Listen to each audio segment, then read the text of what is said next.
Yo, welcome back kembali lagi di channel Atoa Hayato. Bagaimana kabar nakama sekalian? Semoga selalu baik-baik saja. Pertarungan kru topi jerami versus para ksatria dewa tak bisa terhindarkan lagi. Setelah di chapter lalu Gunko menangkap Nami, Usopp, Brook, dan Jinbe. Robin pun juga sudah tampak marah dan bertekad akan bertarung sekuat tenaga. Ya, melanjutkan cerita di chapter 1148 mendatang, scene awal bisa menunjukkan adegan pertarungan utama di lokasi Somers dan Gunko. Di video yang lalu sudah Mimin bahas bahwa Loki dan Luffy tiba di lokasi mereka setelah sebelumnya Luffy dan Haichirudin sepakat untuk membebaskan borgolnya Loki. Namun Luffy dan Loki tampak kesulitan karena kemampuan regenerasi para ksatria dewa yang membuat agen pemerintah dunia itu tidak bisa dilukai. Nah, beruntung di sini Luffy punya pengalaman bertarung melawan para Gorosei yang juga punya kemampuan regenerasi sama. Luffy bisa ingat ketika ia berhasil menghempaskan Gorosei Mars hingga tak bisa kembali lagi ke Pulau Egghead. Itu bisa jadi salah satu kelemahan para ksatria dewa, di mana tubuh mereka yang tak bisa dilukai itu akan kembali ke titik awal sebelum teleportasi jika posisi mereka terlalu jauh dari portal Abyss. Saat mendengar hal itu, Loki pun tampak bersemangat. Dia mengatakan akan menghantamkan palu Ragnirnya kepada Gunko agar ksatria dewa itu terbang jauh dari Pulau Elbaf. Somers sendiri tampak kesal karena Luffy bisa tahu kelemahan mereka. Ya, itu memang tak bisa membuat mereka dihabisi, namun bisa mengusir mereka secara paksa. Nah, tak lama kemudian Sanji tiba di lokasi pertarungan utama. Dia cukup terkejut saat melihat Nami, Usopp, Brook, dan Jinbe sudah tertangkap. Sanji pun bergegas untuk menolong Nami dan yang lainnya. Melihat Sanji datang, Luffy menanyakan di mana Zoro, apakah dia tersesat lagi. Sanji menjawab bahwa Marimo sedang bertarung melawan si leher panjang di sekolah Walrus. Ya, di sini Zoro yang melintasi sekolah jadi tertarik dengan aura kekuatan Killingham.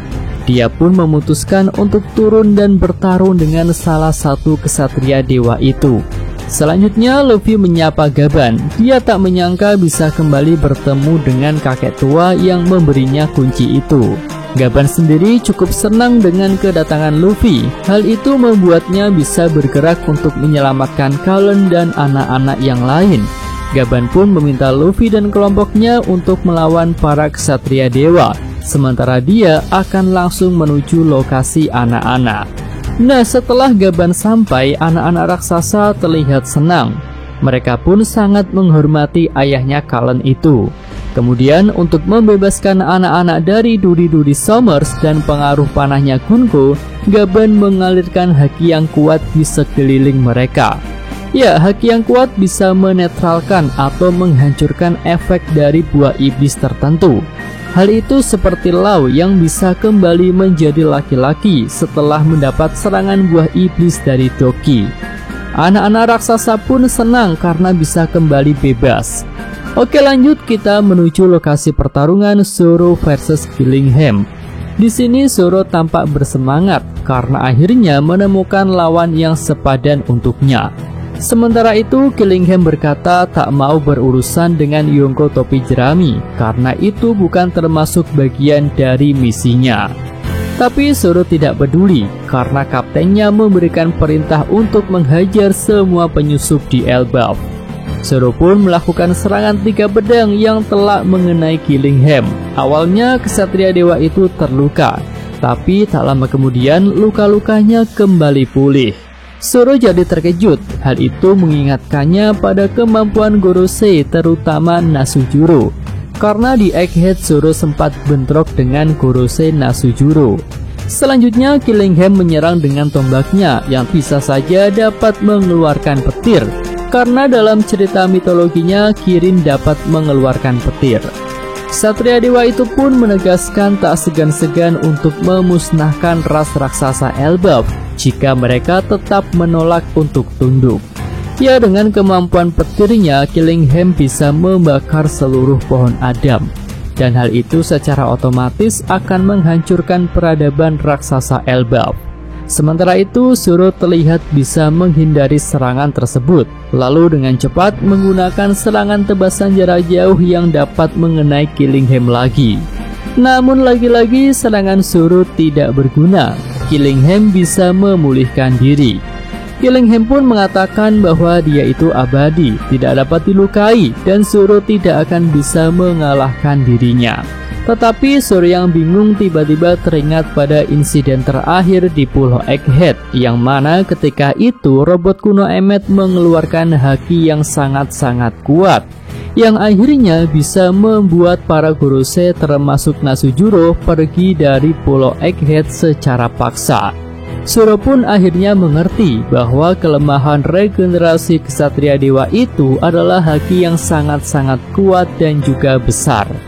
Pendekar pedang itu pun berkonsentrasi untuk mengumpulkan haki dalam jumlah besar kepada pedangnya dan kemudian menyerang Killingham dengan cepat.